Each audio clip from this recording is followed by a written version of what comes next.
Halo, selamat Halo, sampai jumpa lagi di konten Dialog ya. Dan hari ini saya berhasil mendatangkan perempuan pertama di channel ini. really? Iya, you're the you're the first one, Mbak, di channel Dialog ini. Perempuan pertama, beliau ini juga seorang TV jurnalis sempat dan masih menjalankan pekerjaan sebagai jurnalis dan juga kreatif content creator juga. Pokoknya anything she does lah dalam dunia perwacana-wacanaan nih. Selamat datang Mbak Anissa Pratiwi.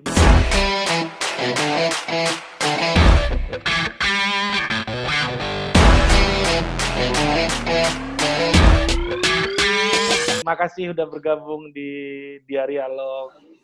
Terima kasih Mbak. Such an honor, Mas. Ya. Udah diajak kolaborasi sama Dialog. Dialog. Ini beliau ini Udah bak adalah apa namanya, waktu itu kita diskusi panjang lah untuk acara beliau di Net TV dan ya ternyata video yang dihasilkan cukup berkualitas walaupun banyak kekurangan di sana sini gitu ya.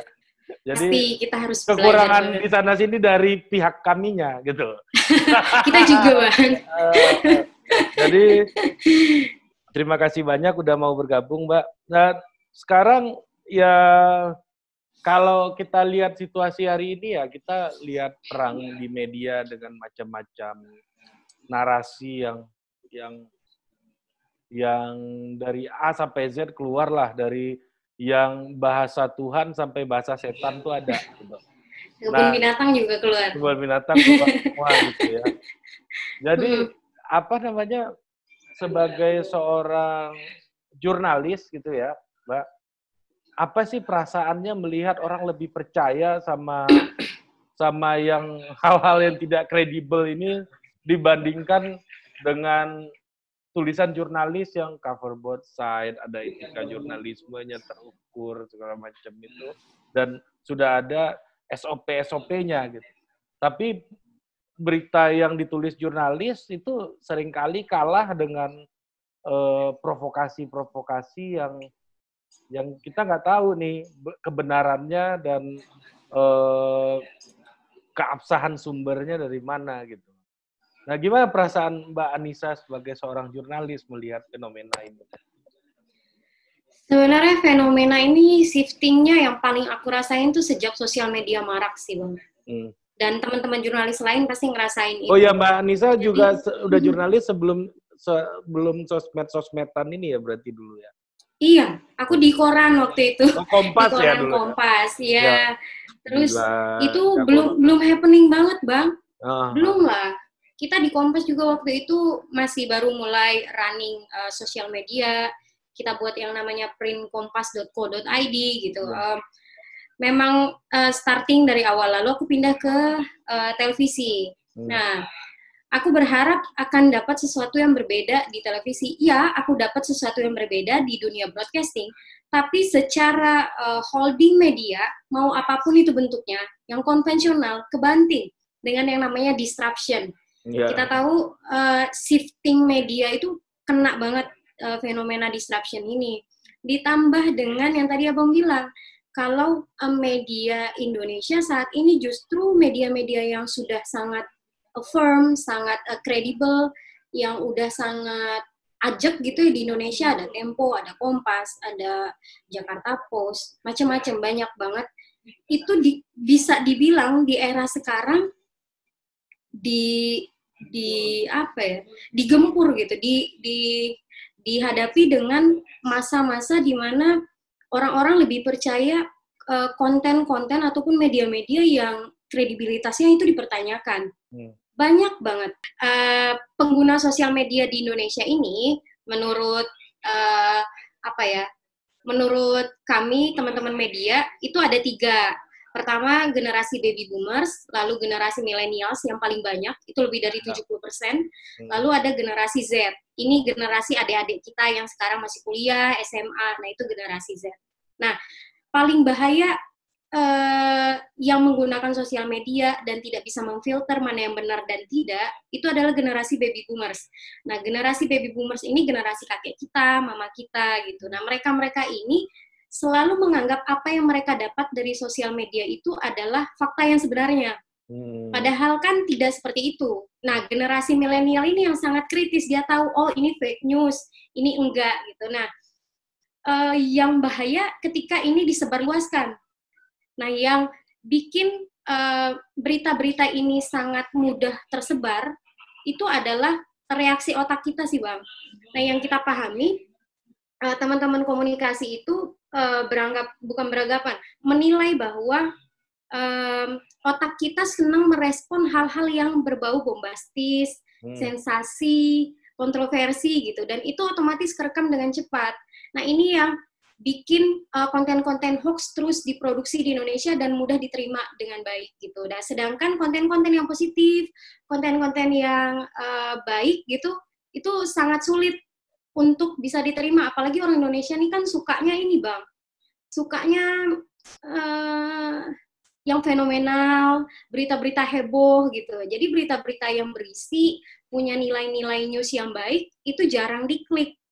Nah, ini sebenarnya jadi tantangan generasi-generasi media yang sudah sudah lama di dunia media, yang sudah terkonfirmasi lah gitu keabsahan beritanya, sulit untuk bersaing dengan news-news agregator ini yang kerjaannya cuma ngumpulin berita dari berbagai situs sosial media lalu disebarkan gitu. Nah, itu Dan masih ini di kampung saya itu diklaim pernah sebagai berita mereka. di Gitu. kampung saya ini ada kejadian, Mbak, kayak gini. Gimana? Jadi ada teman, dia itu dituduh sebagai penjual tanah keluarganya. Gara-gara orang kampungnya baca di internet. Baca di internet itu adalah baca di Facebook lawan politiknya dia maksudnya.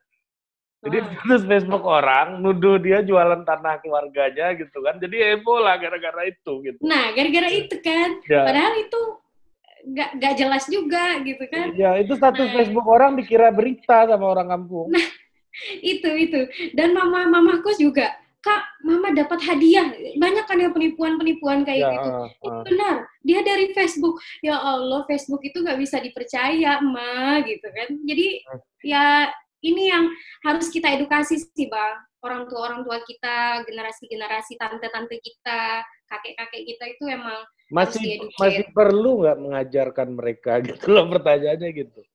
Ngajarinnya mungkin lebih ke kayak ngobrol aja sih, Bang.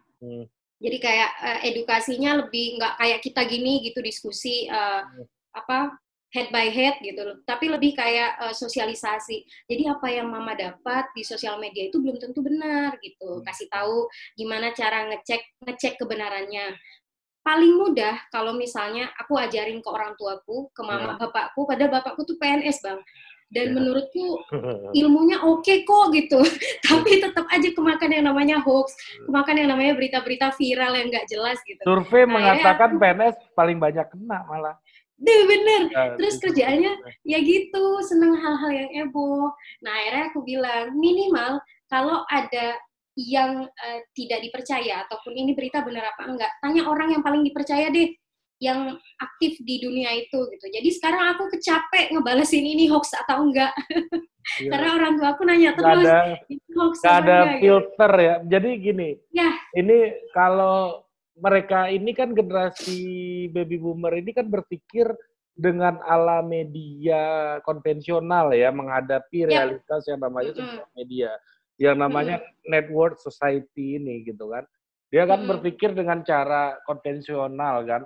Kalau di generasi sebelumnya itu kan kayak Mbak Nisa kerja di Kompas, kalau tulisan saya mau tampil di Kompas kan banyak proses kurasinya, kuratif. Bener. Kalau sekarang kan nggak ada kurasinya, semuanya ya ada.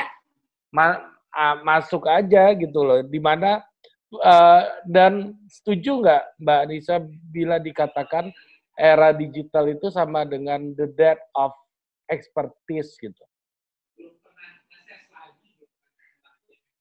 Setuju kalau itu di Indonesia. Iya, nggak ada kurasinya gitu loh. Iya, the death of expertise itu mungkin karena balik lagi ke konsumen Indonesianya sih Bang. Market Indonesia nih kan macam-macam. Nah, sedangkan market yang beneran tingkat pendidikannya tinggi, tingkat kemampuan untuk memfilter berita ataupun informasi-informasinya yang bagus itu, mereka sudah tidak menggunakan sosial media secara masif. Coba lihat deh orang-orang pinter di luar sana, dia sosial media itu menurut dia gangguan psikologis buat dia kalau dia main sosial media. Nah, sedangkan di Indonesia ini yang jadi pegangan teguh gitu. Sosial media, bahkan news-news yang ada dianggap nggak penting buat mereka gitu. Nah, orang-orang yang tingkat kemampuan berpikirnya udah sangat tinggi, udah sangat baik gitu, rata-rata sudah bisa memfilter sih Bang, mana yang mau dia ambil, mana yang enggak. Bahkan mereka tuh nggak nonton TV. Banyak juga dari mereka yang tidak punya sosial media, kayak gitu. Nah, mereka-mereka ini sudah melakukan hal yang tepat. Nah, yang bahaya nih kan yang generasi-generasi di Indonesia gitu, yang senang dengan bermain gadget. Kita tahu Indonesia kan pemain media sosialnya cukup tinggi dan mungkin termasuk salah satu yang tinggi di dunia gitu. Nah, ini yang harus diedukasi. Makanya aku tuh nggak pernah capek kalau ada adik-adik yang mau belajar tentang hoax, mau belajar tentang gimana cara memfilter berita yang baik dan enggak, kayak gitu. Mungkin Bang Ari tahu nggak sih dengan kalau di sosial media itu ada yang namanya the filter of bubble. The circle of bubble. Nah, jadi di sosial media itu Bang, kalau kita main Instagram ataupun Facebook, ada yang namanya algoritma. Nah, algoritma mungkin Abang udah tahu lah ya, gimana sosial media ini membaca behavior kita, berapa banyak kita likes, berapa banyak kita komen, engage-nya terjadi seperti apa. Bahkan dengan kita tidak like dan tidak komen, cukup dengan memperhatikan Instastory-nya yang dalam waktu lama, itu juga kerekam sama Facebook dan Instagram. Nah, akhirnya dia membaca nih, karena Google itu pernah bilang, mesin pencari utama ataupun Instagram akan mengerti dengan tepat apa yang Anda maksud dan mengembalikan apa yang Anda inginkan. Jadi kalau kita ngeklik berita-berita sensasional, berita-berita bombastis, otomatis akan dikembalikan oleh Google, oleh Facebook, oleh Instagram, hal-hal yang berkaitan dengan itu. Gitu. Nah, akhirnya ada kesimpulan mayoritas yang beranggapan kalau, oh iya berarti apa yang aku pikirin bener nih gitu. Padahal bisa aja di luar sana ada pemikiran yang berbeda gitu. Nah, ini bahayanya the circle of bubble ini Bang. Dan the filter of bubble ini juga yang mempengaruhi rusaknya demokrasi menurut teman-teman media Bang. Jadi algoritma konten yang ada di Facebook dan di Instagram itu dipersonalisasi dengan kliks dan like, dia ngebaca perilaku kita, jadi otomatis kita mengkonsumsi konten-konten politik sesuai ataupun serupa dengan yang apa ada di dalam pandangan kita. Nah, ini yang buat Donald Trump menang Bang, di kontestasi pemilihan presiden tahun 2016, dan ini ngagetin semua orang, bahwa internet ini bisa buat kita buta pada apa yang sebenarnya terjadi di dunia nyata. Dan kemarin juga case-case Cambridge Analytica gitu kan, dia ngebaca alam bawah sadar kita. Nah, jeleknya lagi di Indonesia ini Bang, mungkin 7 dari 10 masyarakat Indonesia ini senang dengan the filter of bubble itu. Jadi ketika dia ditutup ataupun diisolasi untuk mendapatkan ilmu yang lain, ya udah dia senang berkutat sama dunia-dunia itu aja. Gitu. Dan menikmati ya. Iya. Jadi besoknya dia buka apa ya pasti akan keluar dengan fenomena yang dia senang gitu, dengan pandangan dia. Nah, ini yang bahaya. Terus orang Indonesia addiction ya itu ya, addiction. Ya. Dan bikin ketagihan emang. Ya. Gitu. Aku pernah ngetes, oh ternyata gini ya gitu. Nah, terus orang Indonesia ini kecenderungan untuk ngeklik berita itu nggak ada Bang. Jadi misalnya gini, berita Kompas ngeluarin berita tentang COVID misalnya. Nah keluar tuh kan ada swipe, klik link gitu. Itu nggak diklik. Jadi cuma baca berita aja. Nah, yang bahaya adalah ketika orang-orang yang cuma baca judul. Kadang kan ada orang judulnya apa, kontennya apa, dan ini sudah dikonfirmasi sebagai berita. Nah, ini yang bahaya. Lalu para news agregator sering banget tuh. Dan komposisi news agregator dengan jumlah jurnalis yang ada di Indonesia mungkin melebihi. Ini yang bahaya. Teman-teman news agregator ini orang-orang pengumpul berita dari situs-situs sosial media, mau yang valid atau tidak, mereka tidak peduli, yang penting beritanya bombastis. Nah, ini yang bahaya. Orang-orang ini... In your opinion, Mbak, is journalism still relevant in this context? Ya, sangat relevan. Apalagi di era kita tidak tahu, kita tidak bisa memfilter mana yang benar dan salah. Jurnalis ataupun produk-produk jurnalis yang ada di Indonesia saat ini, tolong dipercaya. Tolong gini loh, saya dibaca gitu. Saya kan kemarin menemukan, kan beberapa waktu belakangan saya cukup intensif mengikuti politik Amerika, terutama di masa COVID-19 ini. Nah, saya baca media, salah satu artikel di Tempo, dan saya menemukan fakta bahwa artikel ini pertama misleading information, dia sangat jauh. Misalnya dia bilang popularitas Trump turun gitu. Kalau popularitas Trump turun, ya popularitas nggak mungkin turun lah. Dia tiap jam 5 sore di TV dan orang nggak ke kantor, nggak kemana-mana, di rumah nonton dia aja jam 5 sore. Kan nggak mungkin nih. Dia menggunakan term yang misleading. Pertama, media nih, Tempo. Nanti saya bisa share artikelnya di bio, di description kalau mau baca.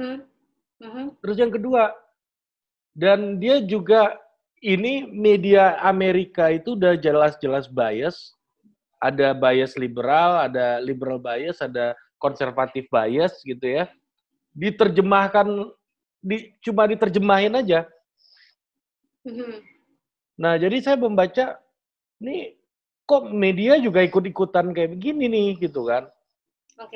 Nah, ini sekelas Tempo loh. Tempo yang investigasinya bagus, pasti metode peliputan salah satu yang paling diakui banyak orang, sangat kritis. Ya, aku belajar kelas investigasi sama Tempo. Iya, sangat kritis gitu kan.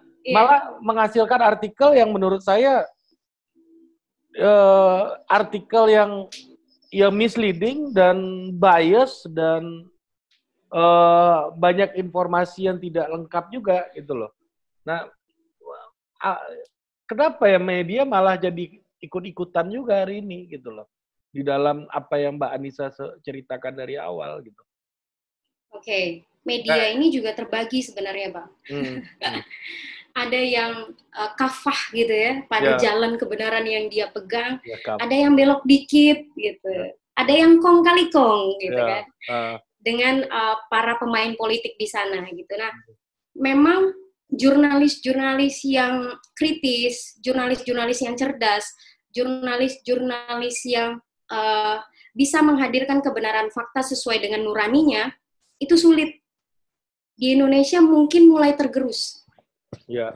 Ini yang harus generasi-generasi jurnalis masa kini, bahkan adik-adik saya, harus belajar sama jurnalis-jurnalis senior. Jangan takut ataupun jangan malu untuk belajar sama orang-orang yang sudah jauh lebih mengerti gitu di dunia ini gitu. Jangan sok tahu.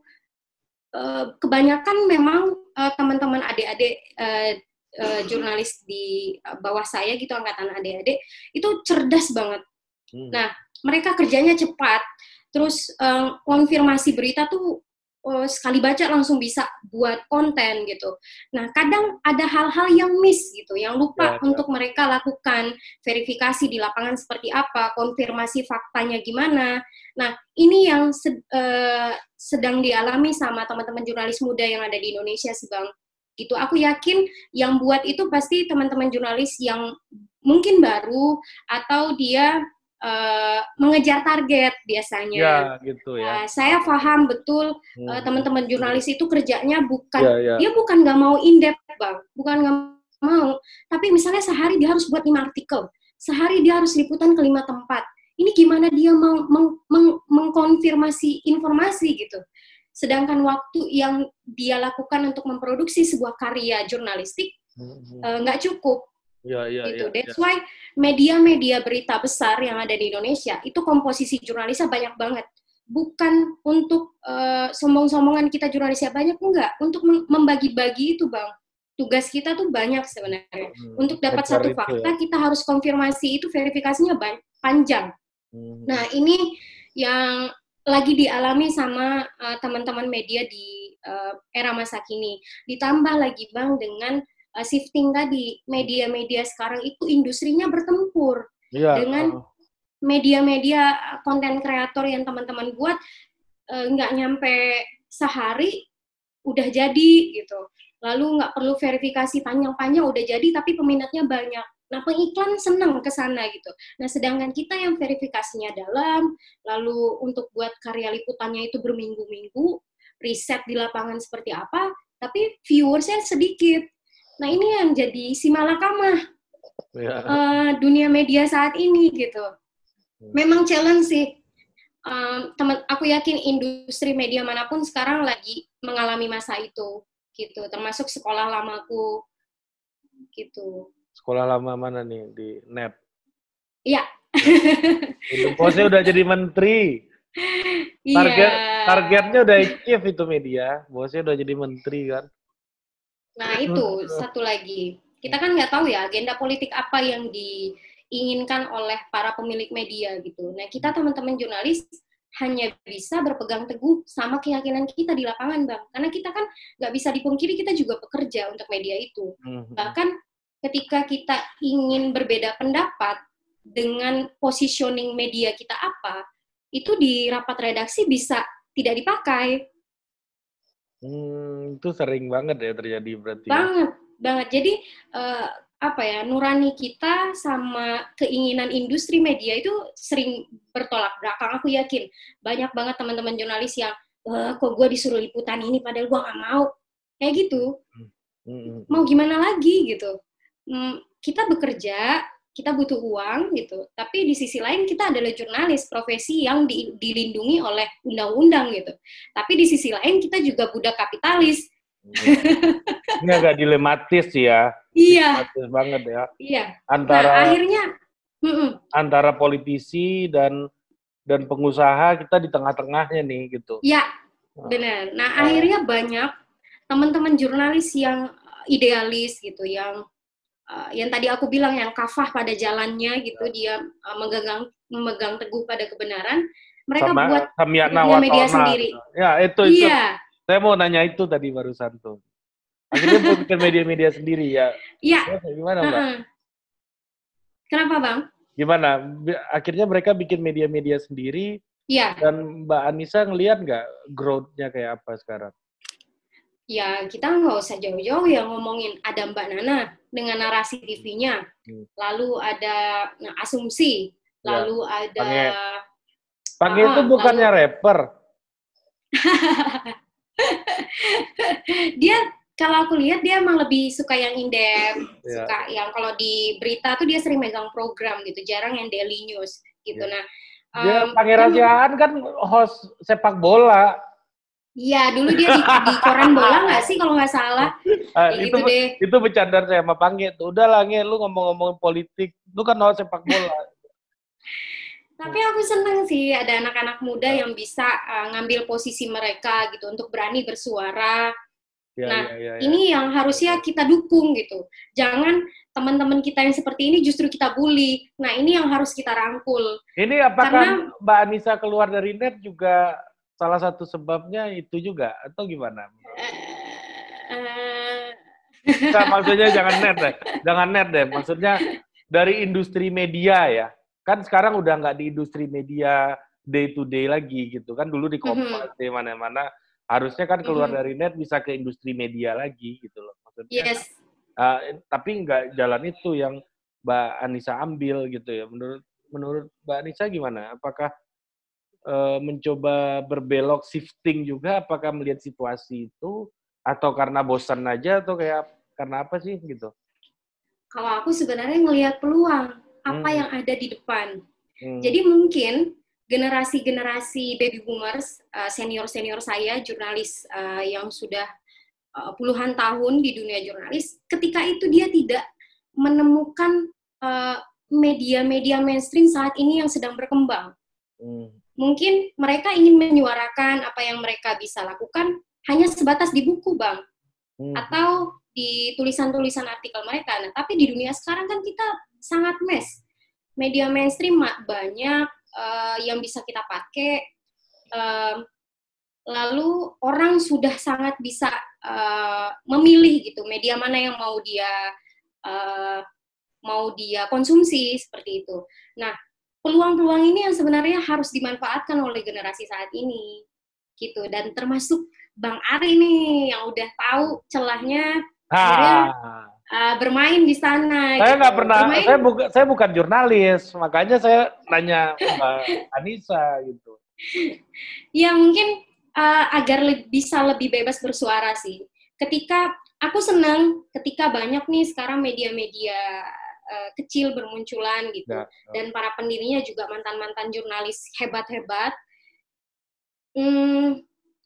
Di masa sekarang ini adalah masa-masanya media-media ini untuk idealis, Bang. Ditakutkan, aku mudah-mudahan ini tidak terjadi ya. Ketika dia sudah jadi huge company yang besar, ada kepentingan di sana karena dia harus menghidupkan company ini gitu. Nah, ini yang dialami oleh perusahaan-perusahaan media yang sudah besar. Aku yakin perusahaan-perusahaan yang sudah besar itu dulunya sangat idealis. Kita tahu Kompas ada Pak PK Oyong sama Pak Yakob Utama yang begitu yakin ketika itu mendirikan Kompas, dan itu bisa kita lihat di Mbak Najwa Shihab, Bang Pangeran Siahaan gitu. Untuk saat ini gitu, aku berharap mereka bisa tetap idealis di jalan mereka masing-masing gitu sih. Karena untuk teguh pada nurani dan kebenaran itu memang banyak godaannya, Bang. Secara bisnis apakah idealis hari ini itu sehat nggak?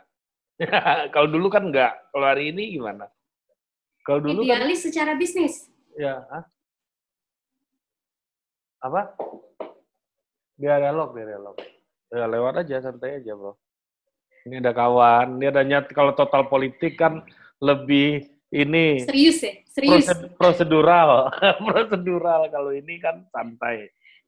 Diskusi cair, diskusi santai. Ya, kalau dulu kan memang nggak sehat orang idealis gitu. Kalau hari ini gimana Mbak Anissa ngelihatnya? Mungkin karena udah banyak orang yang nggak idealis, untuk saat ini orang idealis itu sangat dicari oleh pebisnis ya. Iya, punya value. Mereka punya prinsip, punya pendirian sendiri gitu. Dan banyak faktanya juga orang-orang idealis ini yang sekarang punya bisnisnya sendiri. Iya. Punya ceruk market sendiri yang nggak ketep sama yang lain gitu ya. Karena yang ngebedain adalah pemikiran kan, konsep. Orang bisa aja main bisnis yang sama, tapi nggak akan bisa sama eksekusinya. Itu karena idealisme yang dimiliki oleh si pemilik perusahaan itu. Gitu. Itu yang lagi aku coba produksi, Bang, untuk usaha kecil-kecilan aku di sini. Oh gitu. Iya, nah sebelum ke usaha, ya. Nah, saya kan kalau ditanya orang mengenai idealisme dalam produk itu, saya seringkali mencontohkan efek rumah kaca. Efek rumah kaca. Ya, dia punya pendengar nggak sebanyak Noah, nggak sebanyak, katakanlah, band saat ini yang rame ya, Armada gitu ya. Armada, ya. Tapi masanya dia, ada 1.000 orang, misalnya kalau dia jual kaos, minimal 300-nya beli. Yap, loyal. Loyal, itu juga yang membuat saya itu, ya, saya satu sisi saya berteman sama Panji, tapi di sisi lain juga mengagumi cara dia menjalankan produknya dia gitu ya. Misalnya Panji itu di YouTube nggak sebanyak Radit gitu yang jutaan-jutaan, Raditya Dika ya. Atau nggak sebanyak Atta Halilintar lah katakanlah gitu. Tapi sekali stand up show-nya Panji, dia jualan 7.000 tiket gitu habis gitu.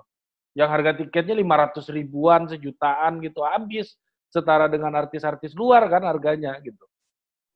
Nah, media hari ini tuh secara bisnis apakah dia udah bisa mengandalkan pembacanya atau masih terpaku dengan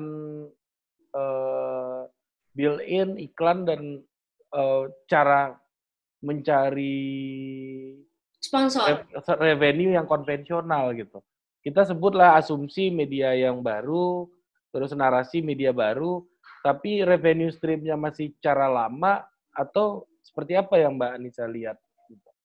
Oke. Ada nggak Ini pengen lebih perkembangan lain dalam sebuah media itu melihat mencari peluang-peluang bisnis? Ya, revenue stream gitu ya. Oke. Ini anak awam yang berbicara. Aku sebenarnya newbie juga sih, Bang. Ya. Tapi aku senang Enggak lah, udah lama masa ini newbie, udah di Kompas segala macam. Gak gampang loh masuk Kompas, Mbak. Iya. Tesnya lebih dari 7 kali, Bang. Iya, gila itu. Wartawan yang paling sejahtera. Ini 7 kali proses. 7 kali. Jadi kayak udah tes ini, terus tes ini lagi, tes ini lagi, tes ini lagi. Udah lulus, liputan nggak boleh lagi nerima amplop. Kompas. Kalau ketahuan dipecat, Bang. Iya, ketahuan dipecat. Tesnya udah susah, nerima amplop nggak boleh. Tapi karena Kompas juga sih. Kita paling senang kalau terima di netnya enak, Bang. Kalau ngadain acara paling senang undang wartawan Kompas. Wah, amplop nggak keluar. Kenapa? Tapi mereka idealis. Kalau menurut dia tidak layak untuk tayang di Kompas, mereka datang tapi nggak nulis loh. Nulis, iya. Tapi saya dimuat terus. Nah, gimana Mbak? Gimana? Apakah masih konvensional nggak cara berbisnisnya? Gitu? Gini, yang sering bikin perusahaan-perusahaan media konvensional yang sudah settle sekarang itu susah untuk berkembang di peluang-peluang bisnis sekarang adalah masih takut untuk menerima sesuatu yang baru sih, Bang. Untuk mencoba hal yang baru itu takut gitu. Nah, sedangkan media-media yang baru ini berani untuk nyoba, berani ngambil resiko lah. Iya, gitu. kayak asumsi kemarin bikin donasi kan buat konten kan. Terus narasi juga bikin donasi, itu keren banget. Social movement-nya jalan gitu. Nah, harusnya ini dicontoh gitu oleh media-media yang konvensional. Aku yakin juga sudah dibuat sih, Bang, rencana-rencananya itu pasti. Cuman eksekusinya yang agak sulit gitu, karena untuk bawa perusahaan gede melangkah ke satu hal yang baru itu agak berat gitu. That's why Net TV sekarang itu buat yang namanya sister company. Ataupun company-company-nya tuh dipecah. Jadi tadi namanya tuh PT Net Media Tama Televisi, sekarang udah punya PT-PT kecil sendiri gitu. Ya kayak agensinya gitu kan. Ya, PT-PT sendiri. Itu biar apa? Biar mudah geraknya, biar mudah eksekusinya gitu. Nah, aku yakin sekarang lagi menuju ke sana juga gitu. Tapi kalau ngelihat peluang, kalau berdasarkan apa yang aku senang baca gitu dari review Harvard gitu, Harvard bisnisnya gitu. Nah, gimana caranya bisa memanfaatkan kemampuan kita di bidang apa? Misalnya kayak keunggulan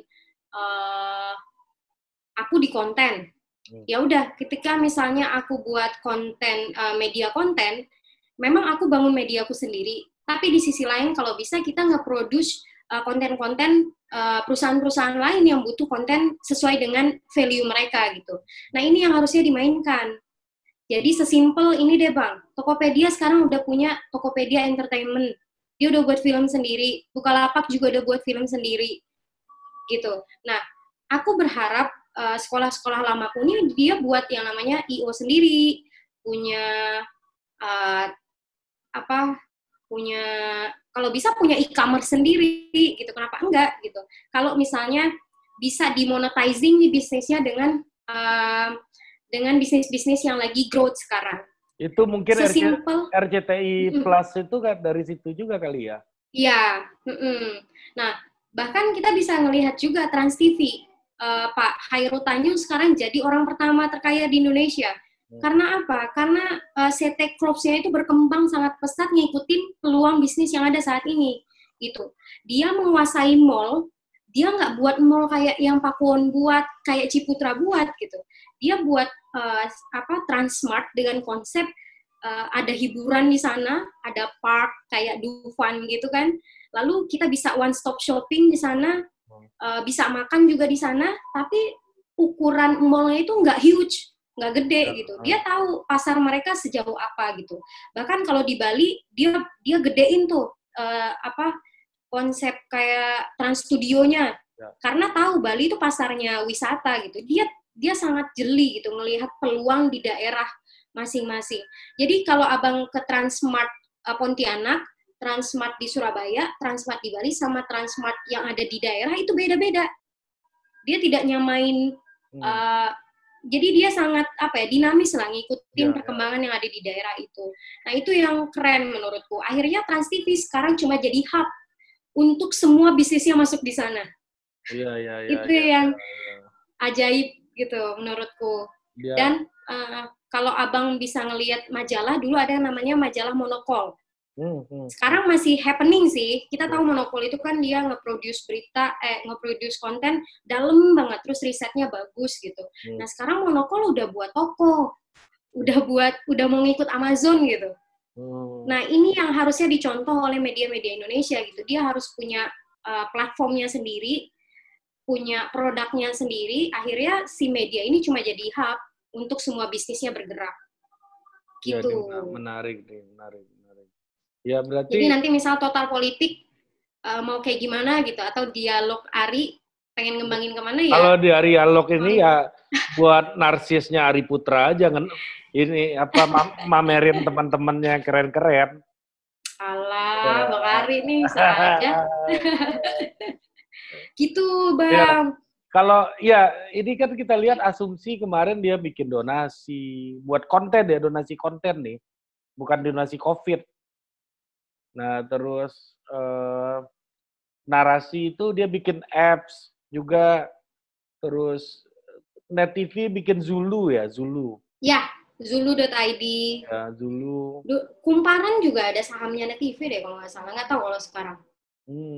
Jadi ya memang ada kesadaran untuk bergerak ke arah yang baru ya dari media-media konvensional ini, berarti ya. Dan ya kita lihat juga misalnya, nah jadi kalau kayak, nah baru kita masuk ke pekerjaannya Mbak Anissa sekarang gitu sebagai konten kreatif gitu ya, kreatif konten kreator gitu ya. Dan apakah itu udah jalan ya? Apa namanya, perusahaan minta disupport kontennya gitu, atau ya kayak Surabaya tadi Mbak Nisa sempat singgung kan, ikut terlibat di kota Surabaya gitu ya. Nah itu gimana ininya, apa namanya, keterlibatannya sejauh apa itu Mbak? Atau bikin kontennya aja atau gimana? Sebenarnya itu aku cuma dipercaya untuk jadi konsultan komunikasi awalnya, lebih kayak mengevaluasi sejauh apa sih komunikasi yang dilakukan oleh pemerintah Kota Surabaya sudah sejauh apa, lalu efektif apa tidak gitu, lebih kayak evaluasi lah. Teman-teman konsultan kan kerjaannya gitu kan ya, melihat kelemahannya, keunggulannya apa, nanti dikembangin gitu. Nah dari sana mungkin karena aku basicnya jurnalis, jadi banyak teman-teman jurnalis di sana juga. Nah, akhirnya kita sering ngobrol-ngobrol bareng. Salah satu kepala humasnya ngajak, Nisa, kamu lagi ngapain gitu? Lagi menikmati masa baru keluar nih Pak, gitu kan? Daripada nggak produktif, mending bantuin kita gitu. Udah Pak, aku udah buat evaluasinya gitu. Aku udah buat hasil konsultasinya seperti apa. Enggak, kita buat sesuatu yang lebih nyata gitu. Oh iya apa Pak? Kita buat video company profile-nya Surabaya, lalu kita buat buku. Ada ide nggak buku apa gitu? Jadi kita saling mengisi lah gitu, ide brainstorm. Nah akhirnya kita buat buku. Dari buku turun ada activity turun lagi ke social movement. Jadi banyak yang bisa kita lakuin ternyata gitu. Dan video itu hasil dari hasil dari karyaku di sekolah lama, mungkin bekal yang masih ada di lama aku turunkan ke karyaku yang sekarang gitu. Lalu kaitannya dengan gimana cara bisa memproduksi konten perusahaan-perusahaan lain, itu kan masih satu case Pemkot Surabaya. Dan kita nggak bisa monetizing juga konten turunan komunikasi pemerintah daerah itu mau seperti apa, nggak bisa. Karena mereka kan punya pagu anggaran, punya hal-hal yang sudah direncanakan lah gitu. Jadi nggak bisa monetizing yang segimana gitu. Nah, mungkin yang lagi aku garap sekarang, aku lagi buat buku gaya kepemimpinan Bu Tri Risma-Hari-ini gitu, yang insya Allah nanti akan launching saat Bu Risma sudah selesai menjabat di Surabaya. Habis itu ke Jakarta beliau. Enggak. Harapannya mungkin iya. Ini nggak konten politik nih, konten politik. Gitu. Jadi aku sekarang emang lagi riset tentang profilnya Bu Risma gitu untuk bukuku kayak gitu. Nah, jadi benar juga ada orang yang bilang mungkin perusahaan media mengalami stagnasi hari ini, tapi skillnya enggak. Iya, skillnya enggak. Skillnya dibutuhin di semuanya. Iya, benar. Iya. Jadi media lagi down gitu, tapi teman-teman yang di media sangat bisa untuk mengeksplor kemampuan dia di bidang-bidang lain. Pantesan ya Mbak Nisa bilangnya sekolah lama ya, nggak pernah bilang perusahaan lama. Sekolah aku nyebutnya, karena di sana aku belajar. Ya, gitu. Sama kayak orang dulu kalau di zaman Orde Baru itu melakukan kritik sama pemerintah, bilangnya gini, ya udah sekolahin aja. Sekolahin, masukin penjara maksudnya. Oh, masuk penjara tuh sekolah. Iya, sekolah. Tapi kalau diasingkan apa tuh, Bang? Sekolah juga, tapi itu S3. Sekolah juga. Oh, berarti Muhammad Hatta diasingkan di Pulau Banda itu S3 ya? S3. Di GUL tuh S3 tuh. Wow. Tahanan politik kelas berat tuh. Kalau di penjara kan tapol itu yang tertinggi ininya. Oh. Kastanya. Ada kasta ya? Ya, kasta. Nah, itu kayak misalnya ya, ini ada yang menarik gini, case-nya. IDN Times misalnya. Saya kan sempat beberapa kali ngobrol sama Uni Lubis juga gitu kan. Itu cakep ekspansi bisnisnya. Mereka bisnis utamanya itu ini saya lihat creator network. Jadi mereka jualan content creator itu ke berbagai perusahaan iklan gitu, berbagai perusahaan. Nah, lu mau placement nggak di creator network gua gitu. Nah, jadi yang dia jual misalnya Mbak Nisa YouTuber punya subscriber misalnya banyak dengan segmen kategori tertentu gitu ya. Dan ada perusahaan yang mau infiltrasi market itu gitu. Nah, dia jualan creator gitu walaupun sehari-harinya mereka adalah media gitu. Nah, ini model lain lagi nih saya lihat bahwa akhirnya media itu hidup dari yang lain, dari orang lain gitu ya, dari orang-orang lain yang merupakan network dia gitu. Ya. Nah, saya nggak tahu nih, apakah berapa lama lagi kita bisa, apakah mungkin ya, pertanyaannya apakah mungkin media itu akan hidup dari penontonnya atau audiensnya. Misalnya kayak sekarang kan kita sudah masuk ke era Netflix nih, orang mau beli konten gitu. Kan Netflix kan dalam bahasa lain orang mau beli konten nih. Itu kan kayak di Netflix itu kan nggak semuanya film, ada juga dokumenter, tokoh politik, misalnya kayak macam-macam. Alexandria Ocasio-Cortez saja udah ada dokumenter kontennya sendiri ya di Netflix gitu. Nah, mungkin nggak di media-media di Indonesia memasuki era itu juga menurut Mbak Nisa? Mungkin kalau masyarakatnya sudah melek. Gitu. Sebenarnya net media Tama itu udah ngambil positioning yang bagus ketika muncul. Dia ingin mengilhami gitu para audiens untuk yuk upgrade dong konsumsi berita kamu gitu dengan konten-konten yang net produce di awal gitu. Itu mahal, Bang. Net TV untuk nge-produce konten yang kayak yang dulu abang lihat gitu. Mahal banget tuh. Saya satu Indonesia dulu pernah nemenin salah satu bupati wawancara Mbak Marisa. Memang serius banget sih saya lihatnya. Banget. Kita sangat put of attention, sangat profesional, bahkan alat-alat waktu itu kita alat-alat yang paling canggih mungkin di Indonesia. Gitu. That's why pemerintah Indonesia pakai Net TV selama 3 tahun berturut-turut untuk 17 Agustus. Gitu. Karena kita satu-satunya stasiun TV yang high definition. Kayak gitu. Nah, itu bertahan hanya berapa tahun, Bang? Itu yang sedih. Jadi sekarang udah nggak kayak gitu lagi ya? Sekarang lagi penghematan kan di mana-mana, Bang. Oh, pantesan. Nggak seenak dulu lagi nonton Net TV. Iya, jadi aku ngalamin banget dari yang hidup mewah, hidup hemat, sampai hemat banget. Gitu. Nah, dari sana sampai survive gitu ya. Sampai hemat banget. Nah, tadi sampai mana ya? Ya, dia mengalami semua kehidupan di Net TV. Ya. Dan itu mahal.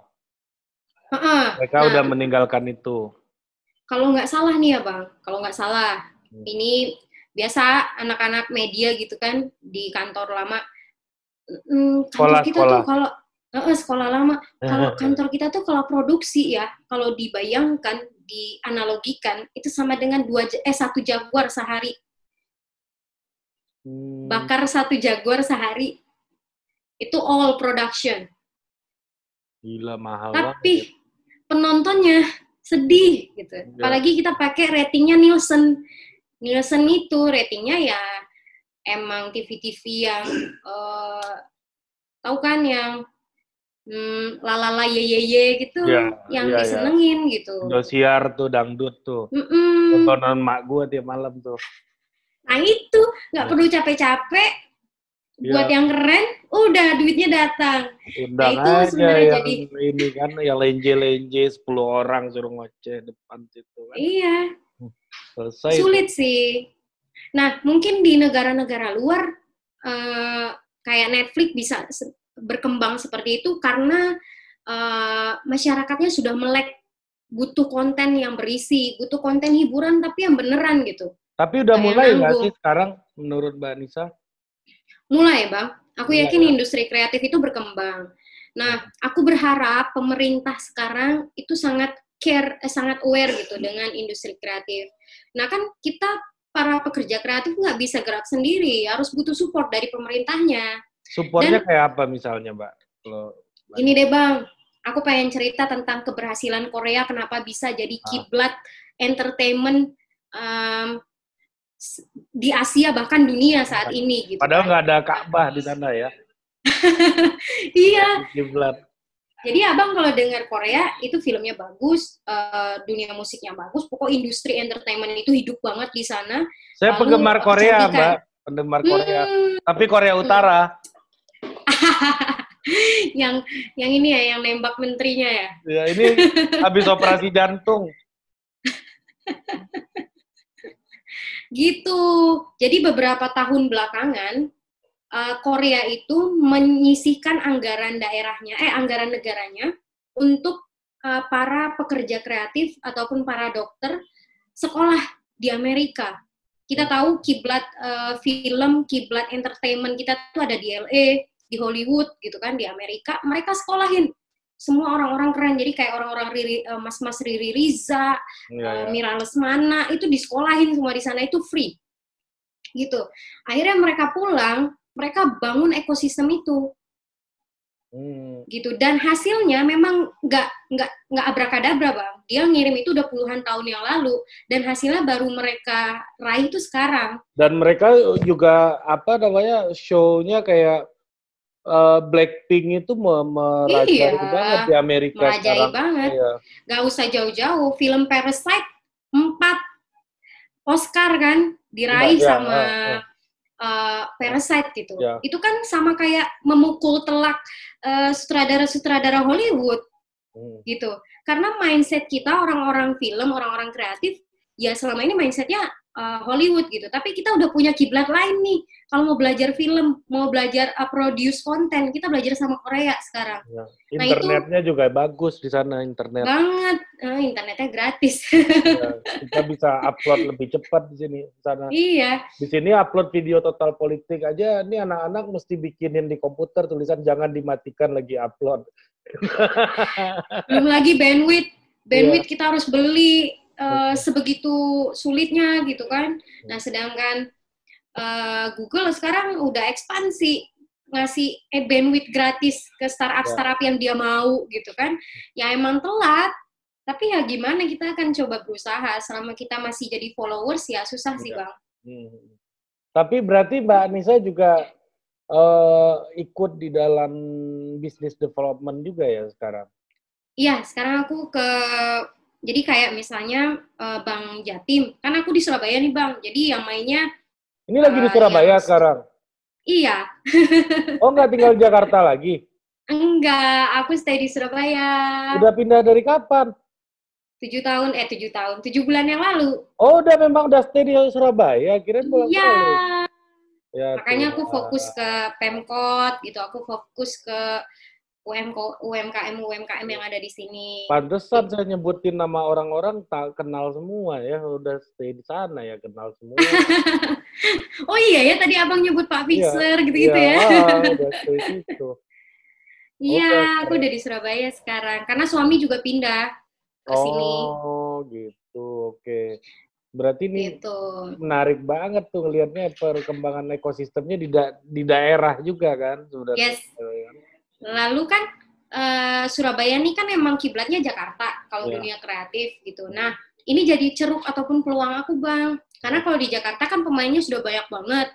Nah, di Surabaya pemainnya ada, cuman masih kayak seragam gitu loh. Ya. Rupa tapi tak sama. Lagi gitu. Rame apa ya itu semua gitu kan. Ya. Nah, sedangkan aku ini kan anak baru yang pindah. Jadi mereka menganggap aku tuh fresh. Gitu. Belum terkontaminasi politik lokal lah. Paling gitu. bahaya itu di situ. Jadi aku sampai diomongin Bang di production house, di agensi gitu. Karena aku udah sering ikut tender nih. Gitu. Jadi mbak-mbak itu siapa gitu. Karena seringnya tuh laki-laki. Jarang perempuan yang ikut main di sana gitu. Iya. Jadi di Surabaya pantesan cahayanya agak beda nih. Gitu. Oh iya, lebih silau ya. Iya. Menarik loh gitu. Kulturnya Surabaya itu. Iya, unik di sini. Iya, unik. Dan kalau menurut sejarahnya itu kota sudah sangat dinamis sejak era kolonial. Jadi dewan kotanya mengkritik gubernur jenderal di sana. Sama-sama Belanda berantem di situ. Betul. Ya kan? Dan tokoh-tokoh birokrasi di sini tidak ragu untuk bertanya pada ahlinya, bertanya pada profesor, berguru sama akademisi. Itu mereka sangat menghargai banget Bang. Aku salut. Keren. Ya. Mantap ya Surabaya ya. Kirain masih di Jakarta Mbak Nisa. Enggak. Planning kotanya itu ternyata dari tahun 40-an sampai sekarang nggak berubah Bang. Sedangkan Jakarta itu lain konsultan, lain lagi bentuk rencana tata kotanya gitu. Jakarta. Kayak gitulah. Ini reklamasi kan tambah lagi kotanya kan? Iya. Gitu. Nah, terkait bisnis. Nah, tadi tuh aku ikut tender kayak gitu-gitu kan awalnya. Nah, lalu dengan kita bisa berhasil masuk ke beberapa perusahaan, bahkan aku buka networking baru, mereka share gitu kelemahan-kelemahan mereka butuh konten-konten seperti apa. Nah, akhirnya aku dipercaya sesimpel untuk buat poster, lalu sekarang aku dipercaya untuk bikin majalah internal, magazine. Kan sekarang setiap company punya medianya sendiri. Nah, mereka minta kelola gitu. Nah, sekarang udah ada 2 perusahaan yang aku kelola media internalnya. Yang ada adalah sekarang udah nambah 4 lagi yang mau gitu. Yang ada sekarang timku yang kewalahan. Oh, mantap. Gitu. Orang Surabaya atau dari Jakarta, Mbak? Ada yang aku impor dari Jakarta, ada yang orang Surabaya. Wow. Emang ya, memang nggak bisa kemampuan jurnalistik itu memang akan selalu kepake ya berarti ya. Benar. Ya. Jadi sekarang lebih enak lagi nih Bang, karena aku mantan jurnalis ya. Terus karena media internalnya itu kan tidak semuanya soft news, kayak hal-hal yang berbau lifestyle gitu, nggak semuanya, nggak berbau hiburan. Tapi mereka butuh konten-konten news yang misalnya CEO-nya lagi ngapain, lagi kemana gitu. Nah akhirnya aku berkolaborasi sama jurnalis-jurnalis yang masih kerja di sini. Mereka yang tadinya ke lapangan ngeliput A, tapi karena ada CEO itu di sana, mereka ngeliput juga gitu. Nah ini kan jadi apa ya, cuan lain lah gitu, untuk dia, ya. Untuk dia misalnya ngeliput satu, tapi di tempat itu dia bisa dapat untuk support kontenku gitu. Terus untuk foto-foto, aku juga pakai foto-foto teman-teman foto jurnalis Bang. Jadi foto-fotonya aku nggak perlu pakai fotografer aku sendiri gitu, aku kolaborasi sama mereka, nanti sistem pembagiannya kayak gimana. Yang penting sama-sama tahu itu fotonya dia dan dia bersedia untuk dipakai ya.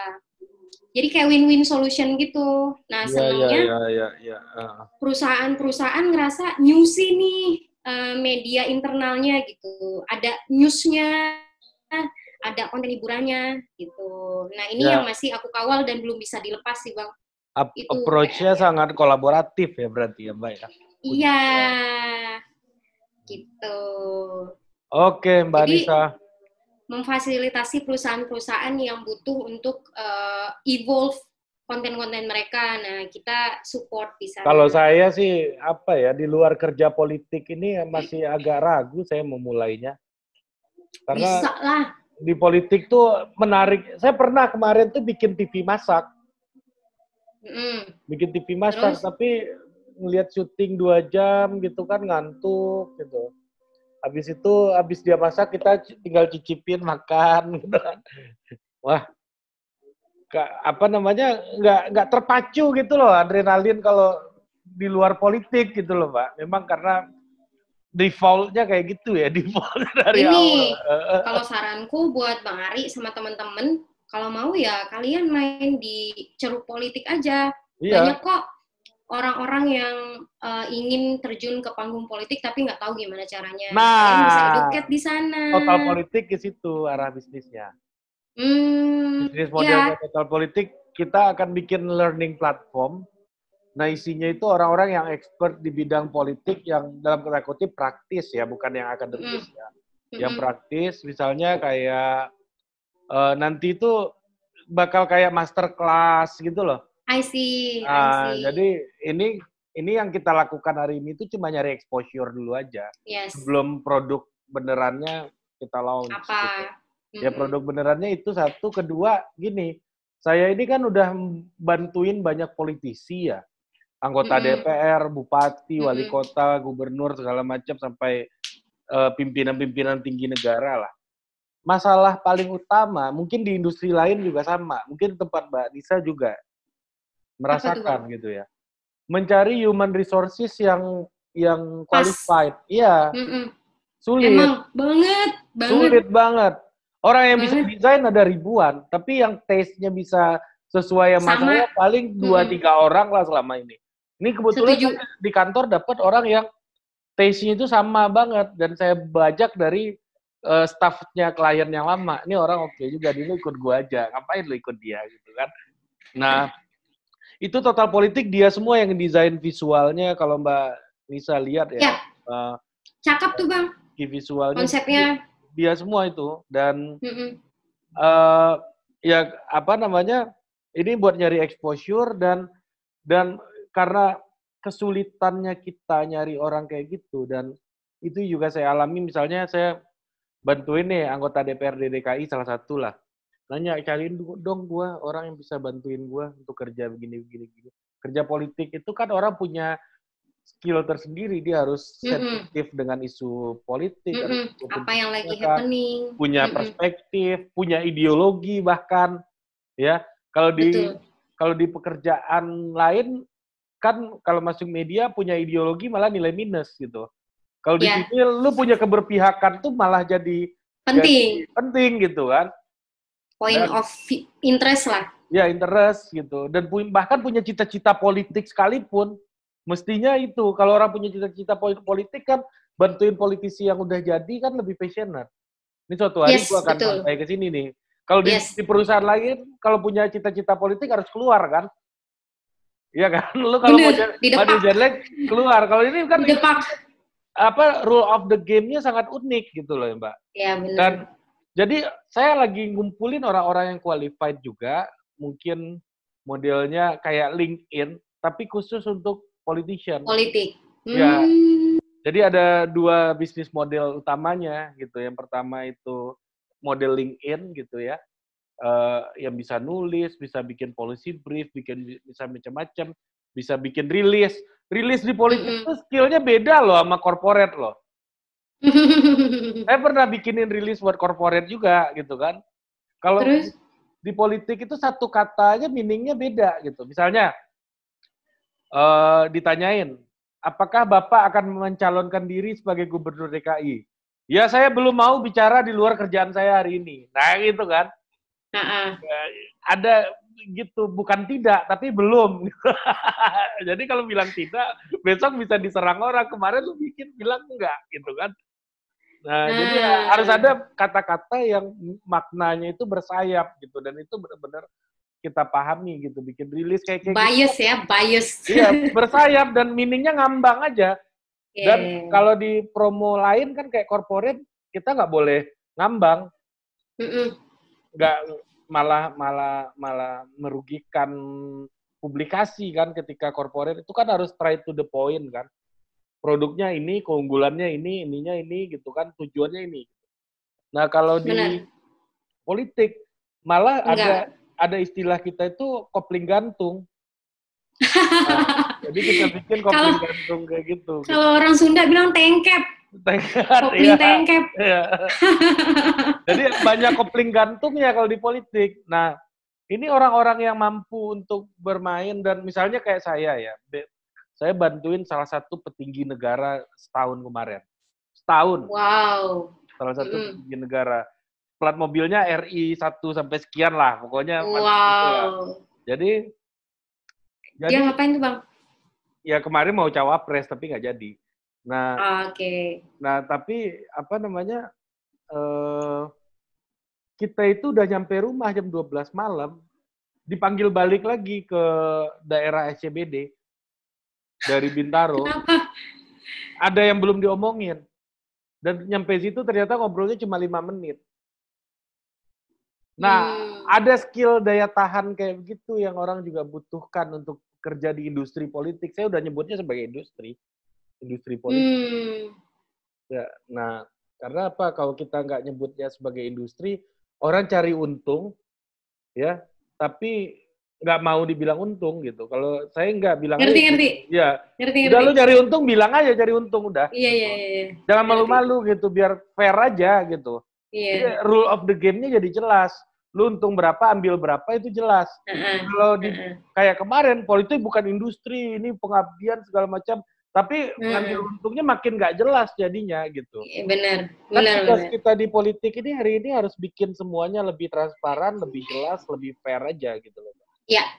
Karena orang udah tahu kok, nggak usah dibilang gitu ya. Iya, nggak usah dibilang, tapi ya udahlah, lu bikin sebuah rule of the game yang lebih baik lah. Real. Ya, lebih real. Nah, itu yang juga saya jalanin, dan total politik arahnya mau ke situ sebenarnya. Mudah-mudahan lah ya. Nanti kita Aku saling support lah. Berkolaborasi lah sama Mbak Anissa kalau sudah waktunya. Kalau sekarang kan masih bayi, ya gedean dikit dulu lah. Kita masih newbie. Masih newbie sama lah, Mbak. Ya, tapi alhamdulillah orang mau mau diwawancarain semua. Sandi mau ditemuin gitu. Iya.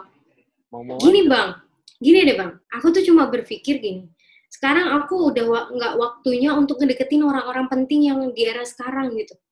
Lebih baik kita bukan mendekati sih, maksudnya jalin hubungan baik. Connected. Ya, terkoneksi dengan orang-orang yang mungkin 5-10 tahun lagi akan jadi seseorang gitu. Ya, saya bakal jadi Luhut nanti 10 tahun lagi. Jangan dong! Aku agak berseberangan nih dengan Bapak. Tapi enak jadi beliau.